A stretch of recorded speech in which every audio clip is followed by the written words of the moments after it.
I seriously dislike Stephanie White. Not in a Stephanie White is the worst person in the world and she's trying to sabotage Caitlin Clark way, because I don't think that's the truth. More so in a, this is a snake oil saleswoman who is a control freak coach, which is fine, but will literally say whatever it takes publicly to, will say whatever she thinks the best received thing will be publicly, and it doesn't really matter. It doesn't really matter what she does. Now, this is part of my, on my other channel, Stephanie White is a liar and should not be trusted video. She tweeted this out. It's just been a long time since she played. We want to get her on the floor. She missed 3 days of practice. She missed 3 days. And Caitlin said herself, the individual workouts were hard. She missed one game. She missed one game. Everyone's like, oh yeah, it's hard to get back, into game shape and stuff. She missed one game. Caitlin missed one game. One. I cannot stress that enough. Oh, sorry, two. She missed the Sparks game. She missed 2 games. She missed 2 games. She was out for 2 weeks. And, again, has been practicing with the team. 2 weeks is not a long time. 2 weeks is nothing. You don't want someone who's got a back injury to sit for long periods of time. Clearly you do, Steph, based on your rotations. At the same time, we don't want to stretch her for long periods of time on the floor and have any setbacks. Clearly you want her to sit for a long period of time. You have doctors going out there on Twitter. Talking about how basically they're almost trying to get her hurt. It's like if your goal is to make sure that Caitlin Clark's back injury gets worse, that is the rotations you do. It is one of those things where if that is your goal, to hurt Caitlin Clark even more, you go with these rotations. She's out there saying, you don't want someone who's got a back injury to sit for long periods of time. She sat from the 8-minute mark of the third quarter till the fourth quarter. She's getting ready to come back in. In the third quarter, and is realizing she's not coming back in and just walks off the bench and goes to the bike. And it's like, I got to warm up here. And Stephanie White pulls her back from the bike. She walks to the scorer's table, and then Stephanie White just goes, nah, go back to the bench. What are we doing? What are we actually doing here? Genuinely, what are we doing? We are looking at a situation now where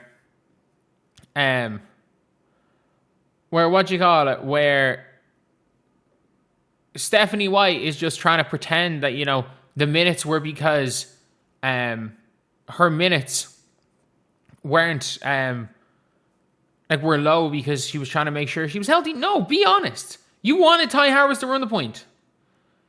Caitlin comes in the fourth quarter, and the lineup, I can't remember who else was in the game.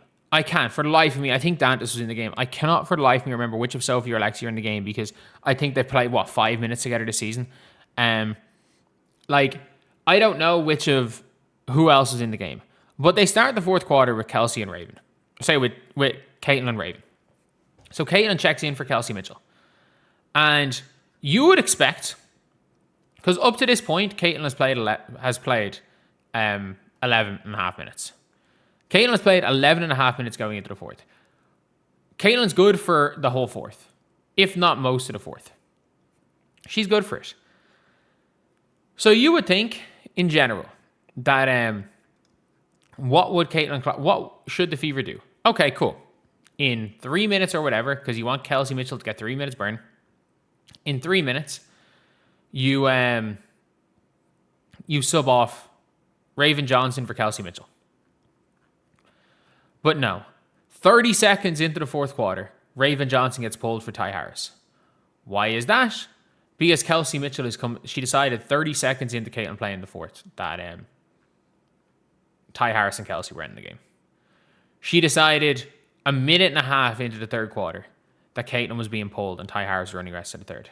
And she decided 30 seconds into the fourth quarter that Caitlin Clark's role is to get Kelsey Mitchell 3 minutes burn. Like, that's what she decided. And that is fine. You are allowed to think that as a coach. Like, I get it. It's something you don't want to say publicly, but at least be honest here. You subbed her off for 8.5 minutes straight, to the extent where she's in shock and walks to the damn off the court. Like, it is one of those things where, like, if you're Stephanie White, like, fans don't like you anyway. And you're not helping yourself. You're really not helping yourself. Fans are never going to suddenly like you. Because that is unfortunately what being the coach of a superstar player does. Or a superstar as in being a larger-than-life player. Nobody likes their coach at the time. Nobody has liked, even when LeBron played for Spo, they hated Spo. Nobody has liked any coach LeBron has ever had. Nobody. In recent times, unless it was Phil Jackson who won 5 rings, people hated every coach Kobe had. To a lesser extent, other than when he had Pop, people don't like every coach that Wemby has. It is a thing when you are a superstar. Like, when you have a superstar player in your coaching, people are not going to like you. But, like, this is snake oil saleswoman type shit. Like, this was obviously a tactical decision. Pulling Caitlin from the game was obviously a tactical decision. And look, I don't agree with it. But, like, there's no way, again, that Yahoo would misquote something. I'm like, this can't be a real quote. I tweeted this out and I was like, this can't be a real quote. And Robin's like, I didn't hear any of this from post-game.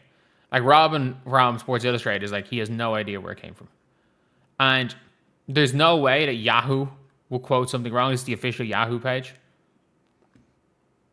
There is no way that Yahoo would misquote it. And if they did, like, it is what it is. It's on them, and I'll take down this video. But, like, this is one of, in my opinion, the worst statements I've heard, because, like, you can't, if you are Caitlin Clark and you're looking at this and you're seeing this, you're like, I want it. Like, this was not my decision. Like, sitting on this bench was not my decision. All this stuff was not my decision. Now my coach is coming out and saying it's for my greater good. And I'm like, oh, we don't want to sit her for large periods of time. And she's just like, well, she sat me for 8 minutes. No, she sat her because she wanted Ty Harris. And that's fine. Be honest. That is fine. That is absolutely fine. And, like, I mean this when I say this. Like, I get it. Stephanie White is a my way or the highway. And when Ty Harris is on the floor, it is her way. If Caitlin Clark was not this larger-than-life figure, she would already have been traded. Caitlin Clark's, realistically, her value is... Her trade value is probably, right now, 3 to 4 young assets. As in, you're going to get some flexible contracts. Like, you got to find some, like, some, like, second-round picks that can be rotational pieces because you get them for 4 years, cost-controlled. I'm just trying to think off the top of my head. Like, if you're Washington, you put Alicia Flores in that trade. So you've got your backup point guard and eventually your starting point guard who's 21 years old for 3 more years. Like, if you're Washington, it's Alicia Flores, Lauren Betts. And I don't think Washington give up the Chicago Sky first. But, like, you might say if the Sky almost make the playoffs, then maybe you're like, fuck it. For pick, like, 3 or 4, yeah, we'll make that trade because there's no point you guys like Caitlin Clark.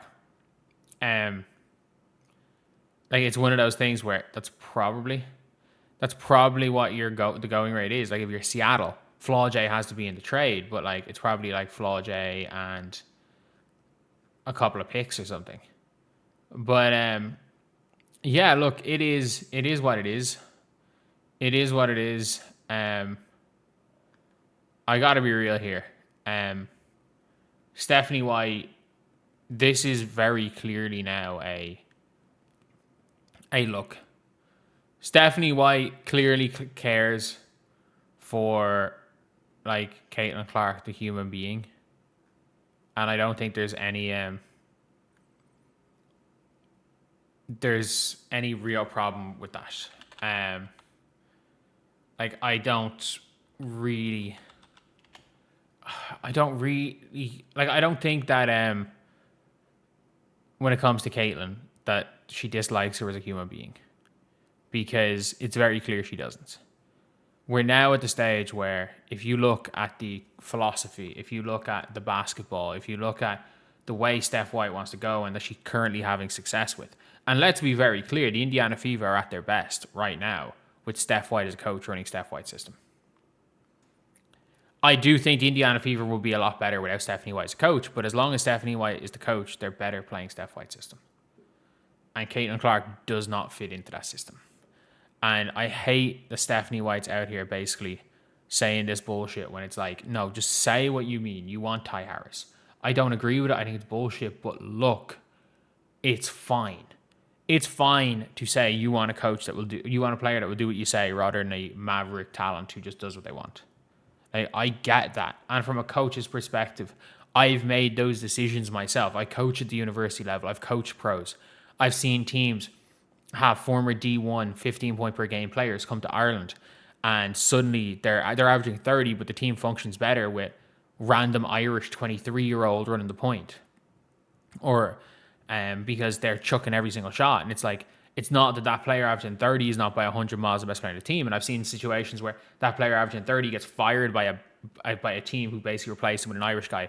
And then suddenly they sign for a team and they're the MVP and they win the league with whatever other team there is. It's like, when you are an engine, when you're a ball dominant player, you absolutely, especially when you are when you're a Caitlin Clark and you're playing with a Kelsey Mitchell and you are a severely ball dominant player, which she is, like you have to have pieces around you to help you. And there's no pieces around her to help in the current system. There's just not. And at the same time, Caitlin Clark is not the piece to help around Kelsey Mitchell, who they're clearly building around. She's not there. She's not helping Kelsey Mitchell. Kelsey's not helping Caitlin. Caitlin's not helping Kelsey. They can barely be on the floor at the same time. It's just your turn, my turn. But anyway, yeah, I'll see you guys.